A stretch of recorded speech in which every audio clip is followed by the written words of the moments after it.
Once upon a time, in a faraway village, there lived an old man named Tari. Tari was not rich, but he had a very beautiful and happy family. He was a hard-working farmer, but he didn't have a farm of his own. Instead, he worked on other people's farms. Tari made sure his wife and children were always satisfied, even though they didn't have much. Tari's wife was beautiful and worked as a trader in the market, selling vegetables and fruits. Every morning, she prepared her goods with a smile and went to the market to support the family. Tari and his wife had 3 children, 2 sons and a pretty daughter. They were all happy and loved each other deeply. Though they didn't have much money, their home was filled with love and joy. In the evenings, after a long day's work, Tari would come home tired but content. His wife welcomed him with a warm meal, and the children ran to hug him. They would sit together, laugh, and share stories. Tari's life was simple, filled with love and joy, showing that true wealth is measured by the happiness shared with those you care about. Tari had many friends in the village, but they were all wealthier than him. As time went on, these friends began to drift away because Tari was not as rich as they were. They didn't want to be seen with someone who was so poor. Tari felt sad, but he always told himself, "My family is what matters most." One day, there was a big gathering in the village. Tari decided to go, hoping to enjoy some time with his old friends. When he arrived, he saw his friends laughing, eating, and drinking together. They seemed happy to see him at first and invited him to join them. Tari sat down and shared a meal with his friends. But after they finished eating, something happened that made Tari feel very sad. One of his friends stood up and said, "Tari, since you are not as rich as us, you should pack the plates." Tari was shocked. He said, "We are all friends, and I'm older than you all.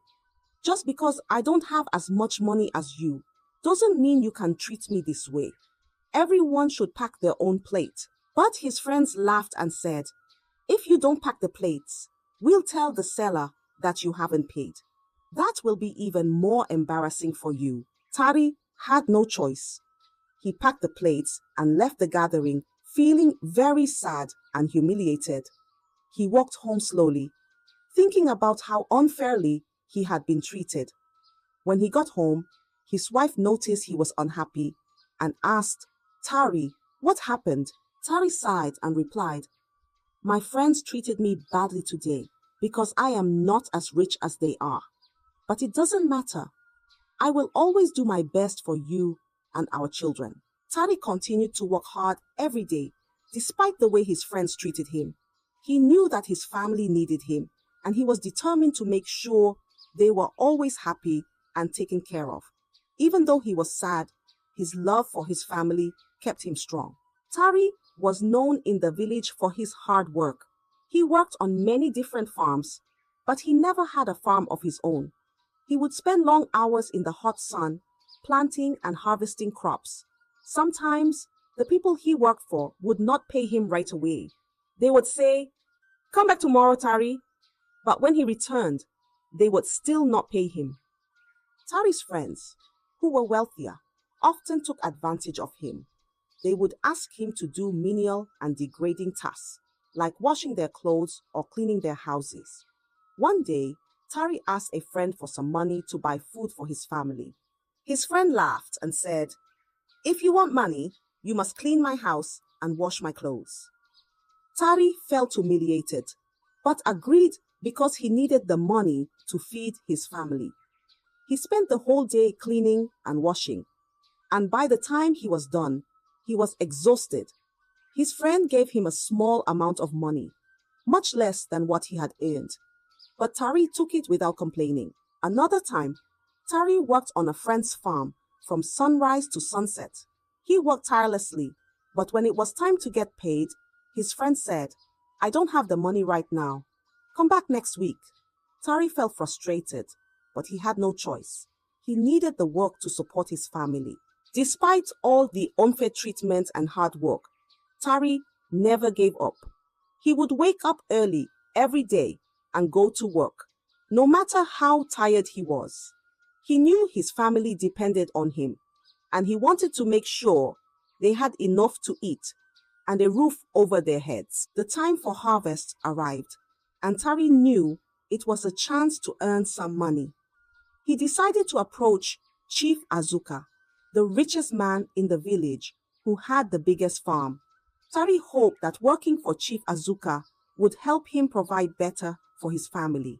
Early one morning, Tari went to Chief Azuka's house and greeted him respectfully. "Good morning, Chief Azuka.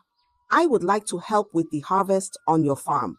I have my 2 sons who can help too," Tari said. Chief Azuka looked at Tari and said, "Very well, Tari. My farm is large and I need all the help I can get. You can start tomorrow." The next day, Tari and his 2 sons woke up before the sun rose. They made their way to Chief Azuka's farm and began working tirelessly. They worked under the hot sun, picking crops and placing them in large sacks. They worked through heavy rain, determined to finish the harvest on time. Tari's sons were strong and hardworking, just like their father. Together, they made a great team. Day after day, they labored on Chief Azuka's farm, their hands rough and their backs aching. But they never complained because they knew their hard work would bring food and happiness to their family. Finally, after many days of hard work, the harvest was complete. The crops were neatly packed in sacks and stored in the barn. Tari felt a sense of accomplishment and relief. He wiped the sweat from his brow and said to his sons, "We did it. Now let's go and get our payment from Chief Azuka." Tari went to Chief Azuka and said, "Chief, we have finished the harvest. Can we please have our payment?" Chief Azuka nodded and handed Tari some money. "Here is 1/3 of what I owe you. Come back tomorrow for the rest," Chief Azuka said. Tari was surprised. Chief Azuka had never asked him to return for the rest of the payment before, but he took the money and thanked the chief. When Tari returned home, he gave some money to his wife and said, "Cook a delicious meal for the children tonight. They deserve it." That night, Tari's wife noticed he was not sleeping. She turned to him and asked, "Tari, why are you so moody? Did something happen at Chief Azuka's farm?" Tari sighed and replied, "Chief Azuka did not pay me fully. He told me to come back tomorrow for the rest. I am worried because he has never done this before." His wife hugged him and said, "Don't worry, Tari. You have worked hard and everything will be fine. Let's enjoy our meal with the children tonight." Tari nodded and tried to put his worries aside. He knew he had to go back to Chief Azuka the next day to get the rest of his payment. Despite his concerns, he remained hopeful and continued to focus on his family, who were his greatest source of strength and happiness. The following day, Tari returned to Chief Azuka's house to collect the remaining payment for his hard work. As he approached the chief's grand house, Tari felt a mix of hope and worry. He needed the money, but was wary of the chief's unexpected generosity from the previous day. Chief Azuka greeted Tari with a warm smile. "Ah, Tari, welcome back. Come, sit with me. Let us share some food and drink," he said, gesturing towards a table laden with delicious food. Tari hesitated but sat down as the chief's maid served him. The hospitality felt unusual, and Tari couldn't shake the feeling that something was amiss.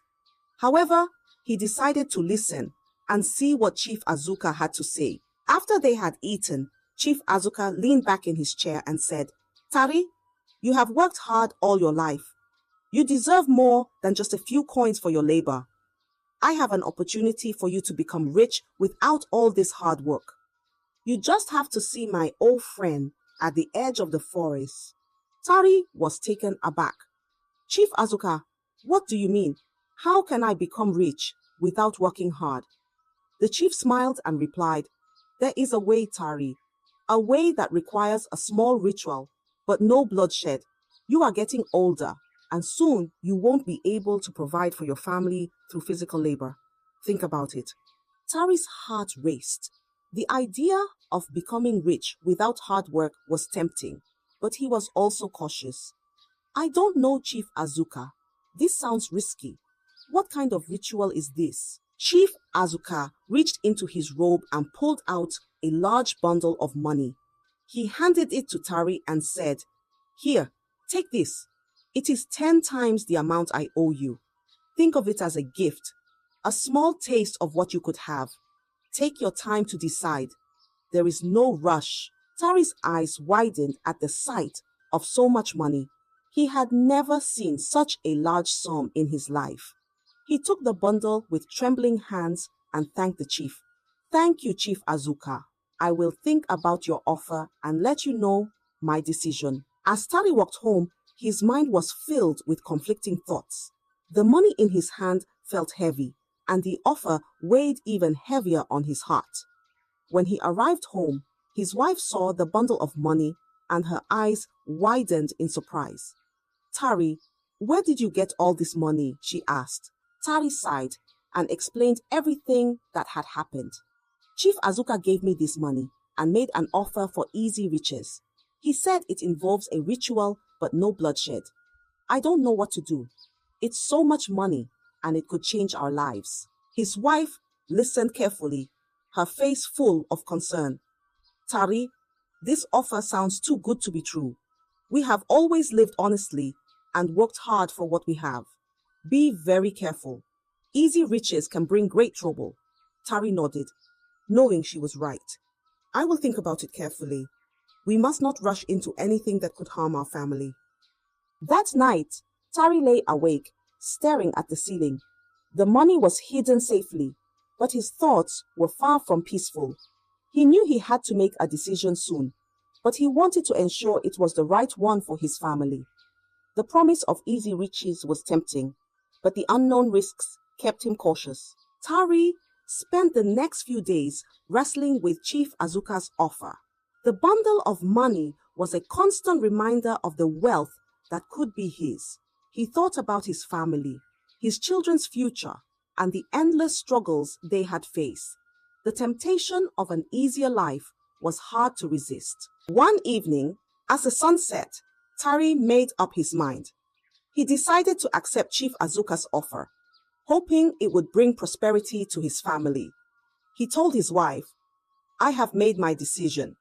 I will go to the forest's edge tomorrow and meet the old man for the ritual." His wife looked at him with worried eyes, but nodded. "Tari, please be careful.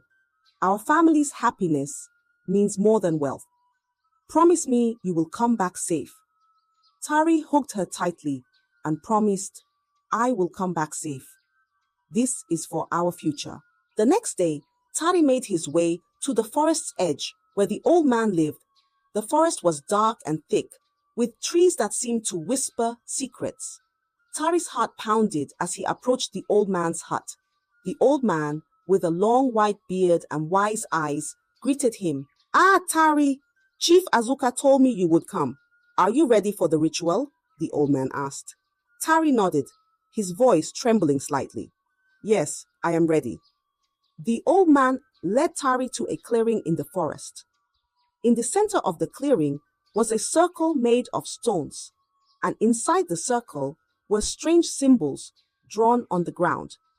The old man began to chant, his voice low and rhythmic, filling the air with an eerie feeling. Tari stood in the circle, feeling a mix of fear and anticipation. The old man approached him with a small bowl of dark oil and said, "This ritual will grant you wealth without shedding blood. Rub this oil on your body, and the gods will bless you."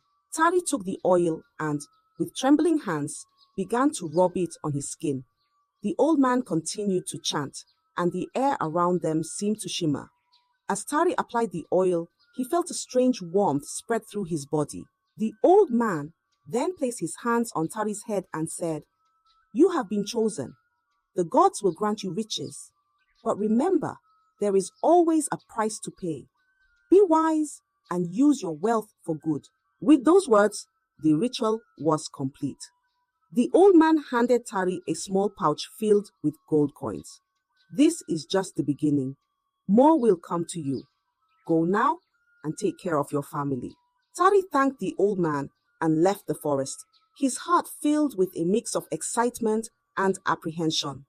When he returned home, his wife and children were waiting for him.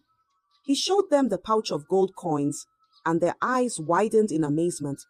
"Tari, is this real?" his wife asked, holding one of the coins. "Yes, it is real. The gods have blessed us," Tari replied, hugging his family tightly. "Our lives will change for the better now." That night, they celebrated with joy and hope. Tari felt a sense of relief, believing that the dark decision he had made would bring happiness and prosperity to his family. Little did he know, the true cause of his choice was yet to be revealed. In the days that followed the ritual, Tari's life began to change dramatically. His humble home was soon filled with wealth beyond his wildest dreams. Gold coins, fine clothes, and beautiful ornaments adorned their once simple abode. Tari, who had always been seen as the poorest man in the village, was now one of the wealthiest. The villagers were astonished. Everywhere Tari went, people would stop and stare, whispering to one another about his sudden fortune. How did Tari become so rich overnight, they wondered. Some speculated that he had found a hidden treasure, while others believed he had been blessed by the gods. Tari's friends, who had once shunned him because of his poverty, now flocked to his side, eager to bask in the glow of his newfound wealth. They praised him, invited him to their homes, and treated him with the respect they had previously denied him. But Tari remembered how they had treated him before, and he was cautious in his interactions with them. At home, Tari's family was overjoyed with their new lifestyle. His children wore fine clothes and had plenty of food to eat. They could now afford things they had only dreamed of. Tari's wife, however, felt a mix of joy and concern. She loved seeing her family happy, but she couldn't shake the unease about the mysterious source of their wealth.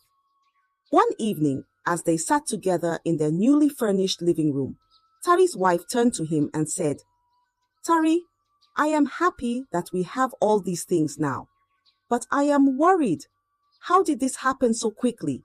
Where did all this money come from?" Tari took her hand and looked into her eyes. "The gods have blessed us, my love.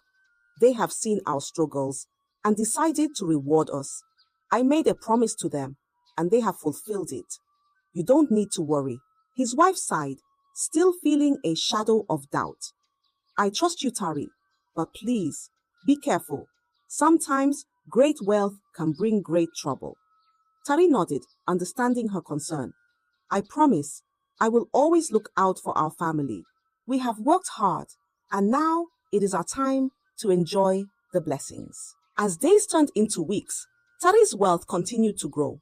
He invested in land, bought more livestock, and even started his own farm. The villagers' curiosity only grew, but Tari kept the secret of his wealth close to his heart, sharing it with no one. Despite the luxurious life they now led, Tari's wife kept a close watch on her husband. She noticed how he seemed more distant and preoccupied at times, as if a burden weighed heavily on his shoulders. She knew Tari loved their family dearly, but she couldn't help but wonder if the price of their newfound wealth was higher than they realized. For now, the family enjoyed their prosperity, and the village buzzed with stories of Tari's transformation. Little did they know, the true test of Tari's choices and the price of his wealth was still to come. As Tari's wealth grew, his old friends, who had once abandoned him due to his poverty, began to return. They were eager to be close to him again, drawn by his newfound riches. Every day, they would visit Tari's house, showering him with praise and asking how he had become so wealthy so quickly. One afternoon, as Tari sat in his grand living room, a group of his old friends came to see him. They brought gifts and spoke with exaggerated enthusiasm about how happy they were to see him doing well. "Tari, old friend," one of them said, "we are so proud of you. You have achieved so much in such a short time. Please tell us your secret. How did you become so rich?" Tari smiled politely, but felt uneasy. He knew that revealing the true source of his wealth would bring trouble. "I have been blessed by the gods," he replied. "They saw my hard work and decided to reward me." His friends exchanged glances, not entirely convinced. One of them leaned closer and said, "Come now, Tari. We are your friends. You can trust us. There must be more to it than just divine blessings." Tari maintained his calm demeanor. "It is the truth. The gods have been kind to me. I cannot explain it any other way."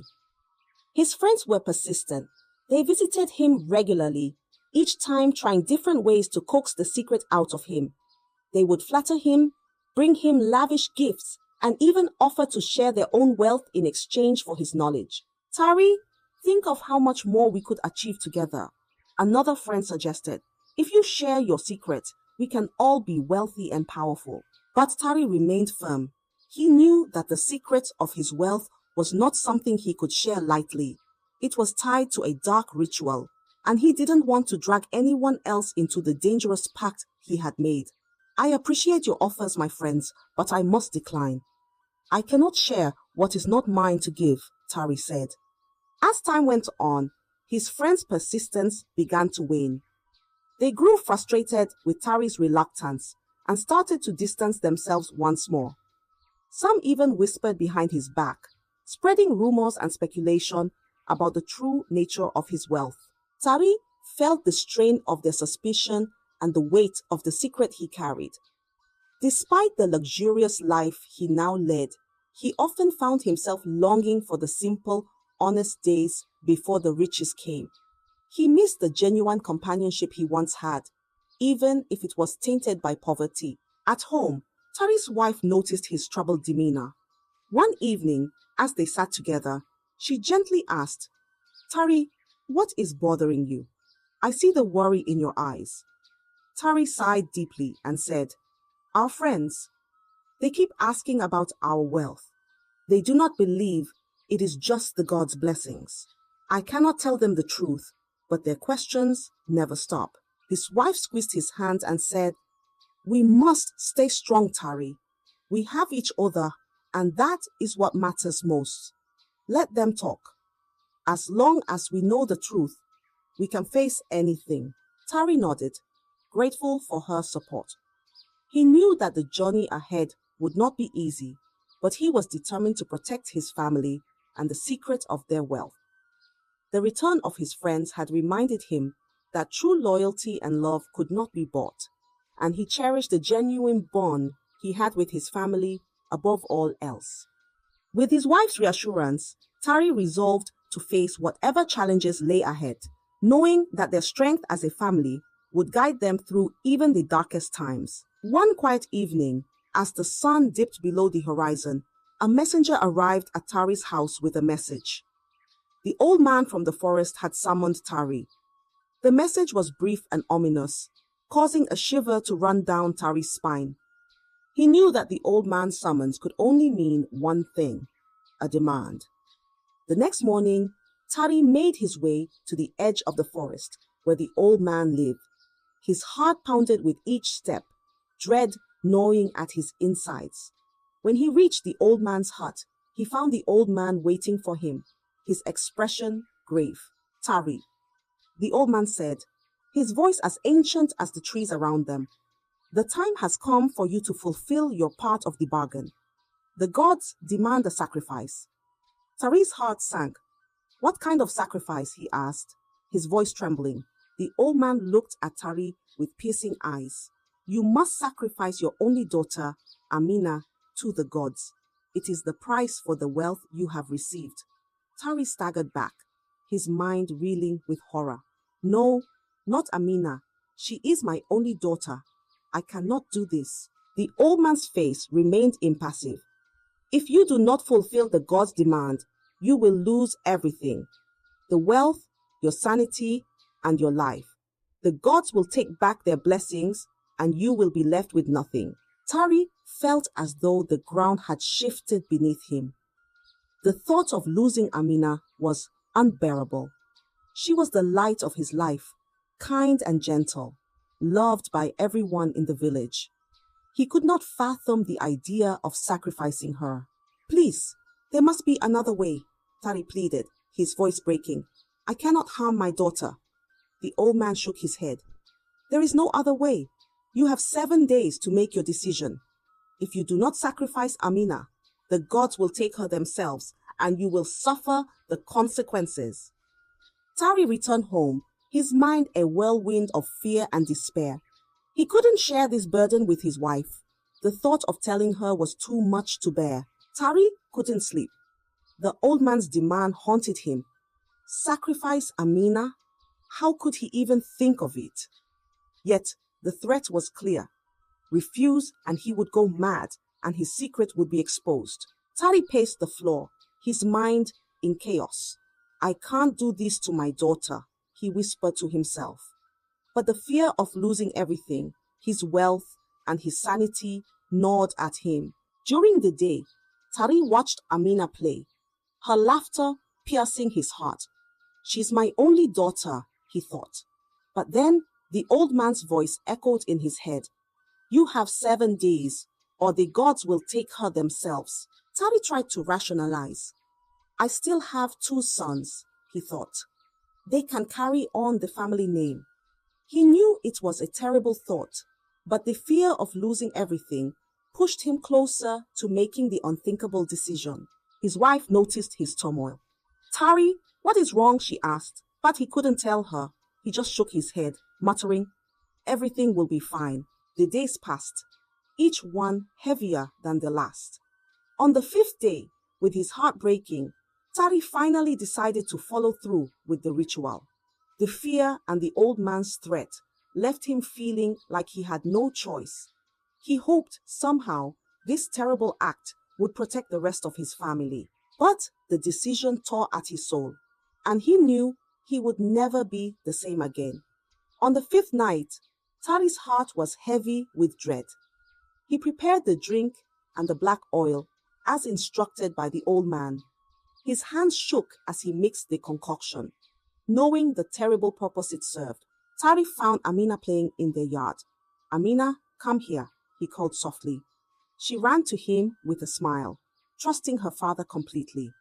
Drink this, my dear, and use this oil. It's very important. Amina hesitated, but took the drink. Okay, father, she said, trusting his words. She drank the potion and took the oil. As the potion took effect and Amina fell unconscious, Tari's heart broke. He carried her to the forest, each step feeling like a weight on his soul. Tari reached the clearing where the ritual was to take place. He laid Amina gently on the ground, her face peaceful and unaware of the horror about to unfold.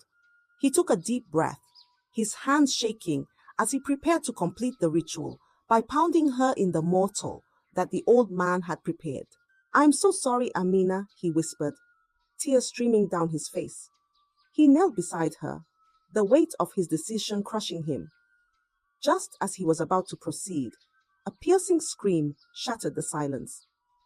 Tari, no! It was his wife, her voice filled with desperation. She had followed him, suspecting something was terribly wrong. The villagers, awakened by her scream, rushed to the forest, their torches lighting up the darkness. They found Tari, kneeling over Amina, and quickly restrained him. His wife ran to Amina, tears streaming down her face as she cradled their daughter. What have you done, Tari? She cried, her voice trembling with shock and grief. The villagers took Amina to the herbalist, hoping to undo whatever had been done to her.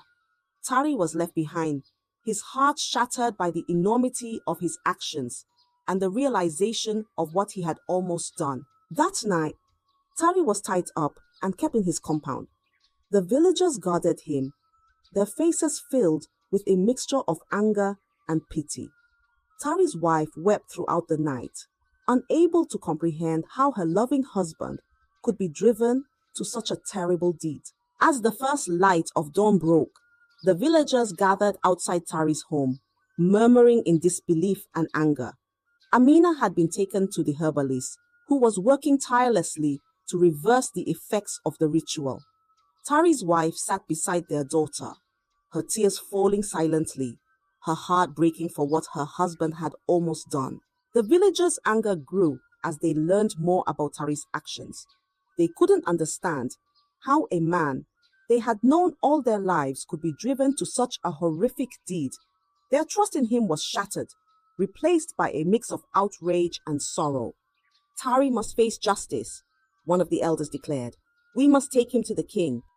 Bound and surrounded by the villagers, Tari was led to the king's palace. His head hung low, the weight of his guilt pressing heavily on his shoulders. The villagers whispered among themselves, their eyes filled with a mix of anger and pity for the man they once respected. In the grand hall of the palace, the king sat on his throne, his face stern and filled with disappointment. The villagers presented Tari before him, explaining the terrible events of the night. Tari, is this true? The king asked, his voice echoing in the hall. Tari, weakened by the ritual's backlash, fell to his knees and confessed, Yes, my king, it is true. I was manipulated by Chief Azuka. He promised me wealth if I performed a ritual, but I didn't know it would come to this. The king's eyes narrowed. Chief Azuka? Explain yourself, Tari. With a trembling voice, Tari recounted the events leading up to the night of the sacrifice. He spoke of the old man in the forest, the ritual, and the immense pressure and fear that drove him to such desperation. The wealth came at a terrible price, Tari said, his voice breaking. Chief Azuka vanished after I accepted his offer. He knew what he was doing. He used me. The king listened, his expression growing darker with each word. He turned to his guards. Find Chief Azuka. He must answer for his actions. But when the guards searched for Chief Azuka, they found that he had already fled the village, leaving behind only the chaos and destruction he had orchestrated. Tari, you have committed a grave sin, the king said. But since you luckily did not take the life of your own daughter, thanks to your wife, I see the manipulation and fear that drove you. Your punishment will be severe, but your life will be spared. You will spend the rest of your days in prison, where your wife and children could come and see you often. But you'll work to atone for your actions. Tari bowed his head, accepting his fate. Thank you, my king, he whispered, tears streaming down his face. The villagers dispersed, their hearts heavy with the weight of what had transpired. Tari's wife returned to the herbalist's hut, where Amina was slowly recovering. She knew their family would never be the same, but she held on to hope that they could find a way to heal. As Tari was led away to his prison cell, he felt a deep sense of regret. He had lost everything he had ever worked for, all for the promise of easy riches. The love and happiness of his family, once his greatest treasure, had been shattered by his own choices. In his cell, Tari vowed to spend the rest of his life atoning for his sins, hoping that one day his family might find it in their hearts to forgive him. As Tari lay in his cell, the sounds of the village echoing faintly in the distance, he found a measure of solace. He had paid a high price for his wrong choices, but he hoped that his story would serve as a lesson to others. The love of family and the integrity of one's character were treasures far greater than any amount of gold. Tari's tale spread throughout the village, a reminder of the dangers of greed and the true meaning of wealth. Though he spent his remaining days in captivity, Tari's heart found some peace in knowing that his family had forgiven him and moved on to live good, honest lives. I hope you enjoyed the story. If so, please like the video, comment what you learned from the tale, and don't forget to subscribe to the channel for more enchanting tales just like this one. Thank you.